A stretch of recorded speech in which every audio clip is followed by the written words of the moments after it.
Coucou à toutes et à tous, j'espère que vous allez bien. Bienvenue à nouveau sur ma chaîne. Je suis Lélé Sagno pour ceux qui ne me connaissent pas. Alors aujourd'hui cette vidéo va être un peu différente. En fait, à la base j'ai prévu de faire une vidéo aujourd'hui. Mais là je suis en train de faire de la cuisine puis je me dis tiens, pourquoi attendre genre le temps de finir de cuisiner pour me faire belle encore, genre tout le tralala que ça prend pour se mettre devant une caméra et parler tout. Pourquoi ne pas le faire en même temps que je cuisine? Donc là je suis dans mon quotidien et tout, je me suis dit en même temps peut-être que ça peut changer un peu de voilà du format habituel. Et là donc ça va pas être une vidéo de recette, genre je vais pas vous montrer comment cuisiner ça, mais je vais juste vous montrer en même temps que je cuisine, vu que c'est le cas, ce que je suis en train de faire et en même temps bavarder avec vous. Là j'ai déjà commencé, donc vous n'allez pas voir certainement le début, mais je vais vous montrer ce que j'ai déjà mis dans ce que je fais et ensuite je vous prendrai un coup de route. Du coup je cuisine les feuilles de manioc. Chez nous on appelle ça menak poto et beaucoup de gens en Afrique centrale, je crois, ils appellent ça sakasaka, ce qui est plus connu. Donc là je suis à cette étape là. Alors qu'est-ce que j'ai mis? J'ai fait revenir rapidement dans de l'huile rouge du pays. Je vous montre d'ailleurs, j'ai un bidon comme ça que j'ai ramené du pays de mes vacances. Et donc dans de l'huile rouge, j'ai fait revenir de l'oignon, de la pâte d'arachide. Là, vous avez le bocal, la pâte d'arachide et les feuilles de manioc que j'ai ramené aussi du pays. Donc là, ça fait un petit moment que ça cuit. Après, j'ai rajouté un peu d'eau. Je vais rajouter de la viande. C'est la viande de porc séchée, fumée, que j'ai ramené aussi du pays, que mon père m'avait fait. Merci papa et les autres aussi, tous ceux qui ont participé. Je crois que je vais rajouter un peu d'eau parce que tout à l'heure, il n'y en avait pas assez. Je vais laisser cuire un petit moment parce que je veux que les feuilles soient bien cuites avant de rajouter tous les nyama machin truc. Donc voilà, je rajouterai aussi de l'huile à la fin. Bon, de toute façon, vous allez suivre la procédure, donc vous allez voir comment je vais faire. Ça, c'est vraiment genre une sauce typique de chez nous. Les feuilles, on en mange en masse. Et les feuilles de manioc, c'est vraiment le classique, quoi. Du coup, le sujet du jour, c'est quoi? Aujourd'hui, je vais partager avec vous une expérience que j'ai vécue. En fait, il s'agit d'une histoire de drague. Je me suis fait draguer par un vieux riche, un sugar daddy. Et en fait, c'est les gens d'histoire. En fait, ce que j'ai vécu, c'est les gens d'histoire. J'avais l'habitude d'entendre ça, genre d'autres filles, ça arrivait à d'autres personnes, mais jamais à moi. Donc, des fois, j'avais du mal à croire, en fait, quand les gens parlaient. Et là, franchement, je l'ai vécu moi-même. Et c'était juste marrant, en fait. Genre, j'ai trouvé ça marrant, à la fois triste quand même. Mais voilà, du coup, je me suis dit, je vais partager avec vous. En fait, il y a 2 ans et demi, genre, ouais, 2 ans et demi, en 2019, j'avais participé à un événement dans le cadre de mon stage. Je faisais un stage dans une entreprise à Paris. Et en fait, genre, ma responsable, elle avait l'habitude de participer à des événements genre, qu'elle trouvait que ça pouvait avoir un lien avec notre domaine, en fait, dans ce dans quoi on travaillait. Et du coup, il y avait la 12e rencontre internationale du partenariat public-privé qui se tenait au pavillon Dauphine, à Paris, pour ceux qui connaissent. Donc, un lieu, voilà. Elle m'a demandé si je voulais venir avec elle. J'ai dit, mais oui, pourquoi pas. Et donc, on est parti. Et en fait, l'événement s'est déroulé sur 2 journées. La première journée était plus vraiment une rencontre genre, entre les partenaires et tout ça. Et pour vous dire, genre, les grandes personnalités qu'il y avait Michel Sapin, un ancien ministre français, je ne sais plus, il était ministre de quoi. Je ne saurais pas vous dire, je n'ai même pas checké pour savoir. Et en fait, genre, pour vous dire quand même qu'il y avait des grandes personnalités et d'autres personnes aussi. Et donc voilà, la première journée consistait à ça et la deuxième journée c'était vraiment plus genre le partenariat entre l'Afrique et la France parce que c'était vraiment misé sur du partenariat. Et donc comme c'était la journée Afrique, ma responsable m'a dit bon si tu veux tu peux y aller toute seule et profiter pour prendre contact avec les gens et tout. Vous savez, ce sont ces genres d'événements genre il y a des grandes personnalités et tout, genre faut toujours enfin c'est bien de garder contact quoi, sauf que moi déjà je suis nulle à garder contact avec les gens donc franchement j'ai pris des tonnes de cartes comme ça, mais je m'en suis pratiquement jamais servi. Donc, ça y est là. Et donc, voilà, c'était plus l'objectif. Et donc, je suis partie cette deuxième journée et tout. Ça se passait bien. Il y avait des bonnes interventions. Franchement, c'était un événement très intéressant. Et donc, parmi les intervenants, il y avait genre un vieux Sénégalais qui est retraité, mais qui a occupé des fonctions de je ne sais, genre des grandes fonctions. au Sénégal et tout, et qui était là, qui avait intervenu lors de l'événement, et j'avais trouvé son intervention très intéressante d'ailleurs, son apport. Et en fait, du coup, à la fin de la journée, genre au moment où les gens échangent et tout, donc j'ai échangé avec les personnes qui étaient là. J'ai échangé avec plein de personnes, mais vu que j'avais vécu au Sénégal, donc il y a vraiment toujours un peu plus de proximité avec des Sénégalais, quoi. Et donc, j'ai échangé avec ce monsieur, je lui disais que j'étais stagiaire et tout, que j'étais vraiment admirative genre, de ce qu'il avait fait, de son parcours et tout, et que j'avais bien apprécié son intervention.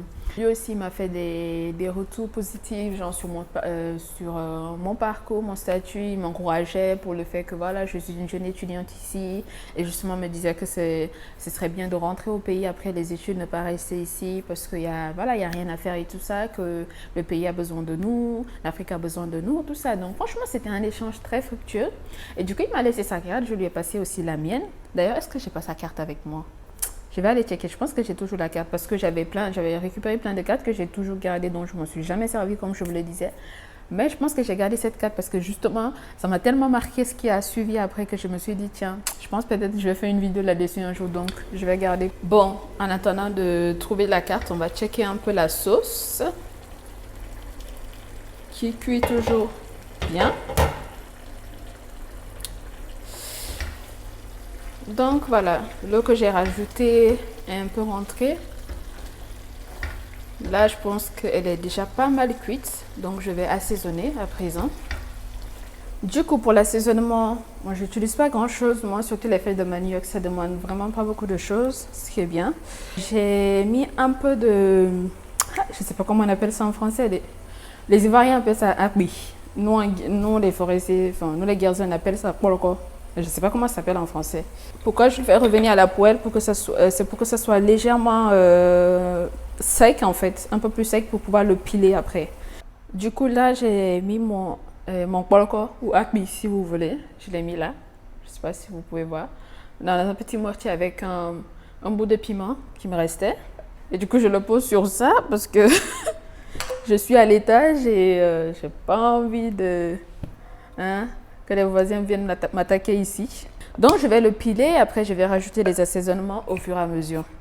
Je sais pas vous, mais en fait, moi j'aime bien quand je fais une sauce africaine, en tout cas une sauce de chez moi, de pouvoir vraiment genre, faire à la vraie façon quoi. Sinon j'ai un mixeur, mais quand je fais une sauce africaine, j'ai juste envie d'utiliser le mortier en fait et piler tranquillement. Donc je vais piler ça.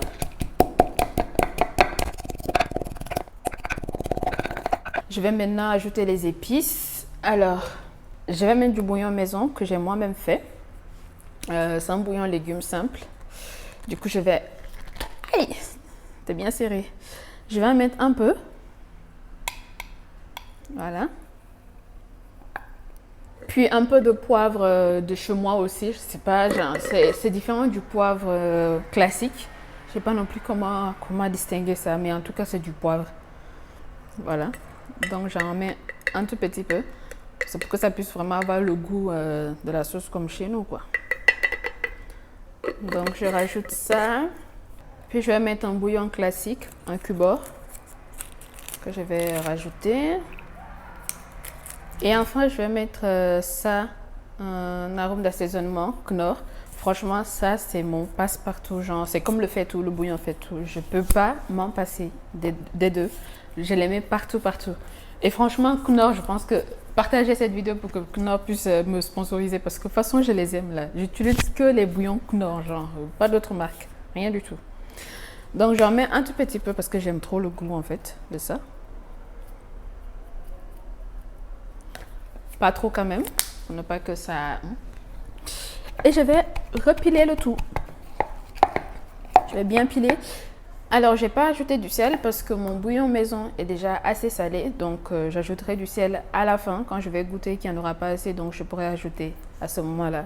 Pendant que je pile, on va continuer un peu l'histoire. Donc, je disais, j'ai échangé avec le monsieur et tout, et il m'a dit qu'il était à Paris pour quelques jours et que je pourrais l'appeler si je veux pour qu'on puisse parler plus tranquillement parce que la journée finissait, tout le monde était pressé de rentrer chez lui, et que voilà. Donc, moi, toute contente, j'ai eu un bon contact. Attends. Du coup, j'ai retrouvé sa carte, je vais vous la lire. Bon, elle est même un peu déchirée. Là, avec mes nombreux déménagements, j'en sais mouillé et tout, parmi les autres cartes. Bon, je ne vais pas vous la montrer quand même pour garder son identité. Mais là, vous pouvez voir un peu la carte du Sénégal. Donc, voilà. Je vais essayer de lire son statut. Alors, il est économiste, diplômé du CEFEB France, je ne sais pas ce que ça veut dire, ancien secrétaire général de la SONAGA, ancien directeur général de la SAPCO, ancien président de la Commission des lois à l'Assemblée nationale, ancien membre du bureau de l'Assemblée nationale, ancien vice-président de la CPI, expert financier, etc., etc. Enfin, j'arrive pas à lire les suites parce que c'est déchiré. Mais vous pouvez déjà voir genre quel type de profil c'est. Et donc voilà, il m'a dit qu'il était là pour quelques jours et que si je veux, on peut essayer de se retrouver quelque part pour discuter, pour échanger plus tranquillement. J'ai dit ok, pas de souci. Et donc après, je l'ai recontacté, genre je pense les jours qui ont suivi, ou je ne sais même plus si c'est lui qui m'a contacté en fait. Je crois que c'est lui qui m'a rappelé pour me proposer si on pouvait se retrouver dans un restaurant quelque part à côté de Montparnasse. J'ai dit oui, il n'y a pas de problème. Et donc pendant qu'on était dans le restaurant, je me rends compte qu'il commence à à vouloir s'approcher de moi, à changer de langage, c'est-à-dire au lieu de parler de business, au lieu de parler genre de boulot, d'entreprise, des choses comme ça, il parlait plus, il me demandait si j'avais un petit ami, des trucs comme ça. Et il se rapprochait de moi. Et du coup, moi, je trouvais ça un peu bizarre. Donc, j'essayais de garder mes distances, bien évidemment. Après, vu que pendant qu'on échangeait, il m'avait dit qu'il était marié, qu'il avait des enfants. Et je crois que sa plus jeune fille devait avoir 30 ans, qu'il m'a dit. Genre, sa cadette, sa Benjamin, quoi, devait avoir 30 ans. Donc, bien plus âgée que moi. Donc, j'essayais quand même de rester assez professionnelle, genre de lui poser des questions et même genre demander après sa femme, sa famille, genre pour m'assurer qu'ils vont bien. Et juste indirectement pour leur rappeler que vous êtes un homme marié en fait. Vous avez une femme et des enfants. Donc, on a mangé comme ça tranquillement et tout. Et après, il a proposé de m'accompagner au métro pour que je puisse rentrer chez moi. Et donc, en rentrant, pour prendre le métro, il m'a demandé si on pouvait passer, si je pouvais l'accompagner à l'hôtel parce qu'il doit prendre un truc, genre dans son hôtel et tout, qu'il a oublié. Il était logé dans un hôtel qui était pas loin de la tour Montparnasse. Donc, il a dit qu'il a oublié un truc là-bas qu'il doit prendre avant qu'il puisse m'accompagner. J'ai dit ok.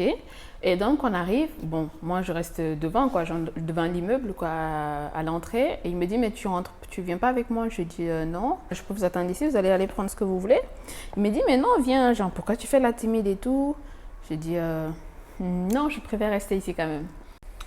Du coup là, je vais ajouter le mélange que j'ai pilé.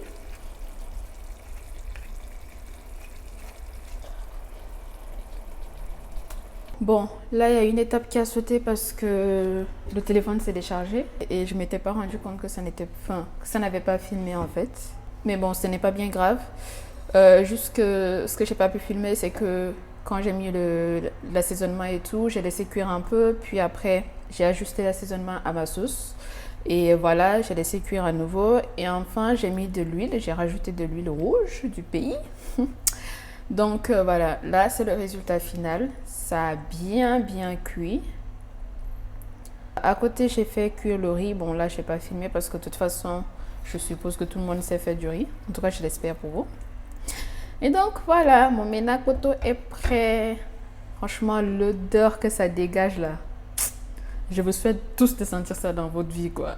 Parce que ça sent trop bon. Et ça donne faim. Là, je vais juste terminer la story time, puis je vais me servir et manger. Donc, tout à l'heure, je disais, il est redescendu de sa chambre d'hôtel et tout. Et donc, il m'accompagnait à l'arrêt du métro. Et il me demandait comment je faisais pour subvenir à mes besoins ici et tout. Je disais que je faisais des jobs étudiants, quoi. Et que de temps en temps, mes parents m'aidaient aussi. Après, il m'a dit que si j'accepte, il aimerait bien que je sois son ami, qu'il vient très souvent ici en mission et que, genre, si je veux, il peut même prendre un appart, genre, à Montparnasse et tout, qui va financer lui-même et tout. Et en fait, il me demande pas grand-chose, juste quand il vient de temps en temps en France, que je puisse lui tenir compagnie et tout. Et puis voilà, quoi, genre, c'est pas grand-chose. Il dit, genre, je fais genre comme si... ça me surprenait qu'il y a plein de filles qui font ça, qu'il a déjà été avec une fille, voilà, qui lui répondait un peu à ses petits besoins, quoi. On va dire ça comme ça.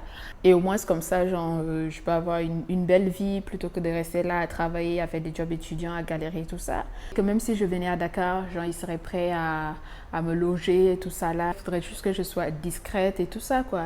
Et que normalement, tout allait bien se passer. Et puis, il me disait, peu importe, même si je n'accepte pas sa proposition, on peut toujours garder contact et tout. Et au fond de moi, je suis là, je dis, on va garder contact. C'est pour que la prochaine fois qu'on se voit encore, genre que ça aille plus loin. Non, merci. Donc voilà, du coup, c'était un peu ça l'histoire. Il m'a accompagnée jusqu'au métro. Je suis rentrée chez moi tranquillement. Et depuis ce jour, plus jamais, genre, j'ai pas donné de nouvelles. Il m'a pas rappelé. Ça s'est limité à ça, quoi. C'était... Waouh! Like, en même temps, après, il y avait des moments où je regrette. C'est bête ce que je vais dire, mais tu te dis quand tu penses genre la galère quand tu es étudiant, franchement, la vie étudiante c'est chaud. Quand tu penses la galère et tout, tu te dis, ah, ce sont des gens de propositions, si tu acceptes, tu es sauvé ou. Mais bon, ça me ressemble pas et j'arrive pas en fait, j'arrive vraiment pas à faire des trucs par intérêt et tout ça, genre c'est vraiment compliqué. C'était un peu mon histoire de Sugar Daddy que je voulais vous raconter. Et vous, à ma place, qu'est-ce que vous auriez fait? Est-ce que vous auriez accepté sa proposition ou pas? J'aimerais bien savoir si je suis trop bête ou pas intelligente ou si c'était bien comme j'ai agi. Bon, je n'allais quand même pas terminer la vidéo sans vous montrer le résultat final de mon plat. Mon bon menapoto. Là, j'ai juste envie de mettre ma main dedans et manger. Mais bon, je vais être un peu civilisée, je vais aller m'asseoir à table. Voilà. En tout cas, j'espère que cette vidéo vous aura plu. N'hésitez pas à partager autour de vous, à la partager autour de vous. Commentez, abonnez-vous si vous ne l'avez pas encore fait. Et surtout, dites-moi si ce format vous plaît bien. Et comme ça, je pourrais en faire des prochaines fois, quoi.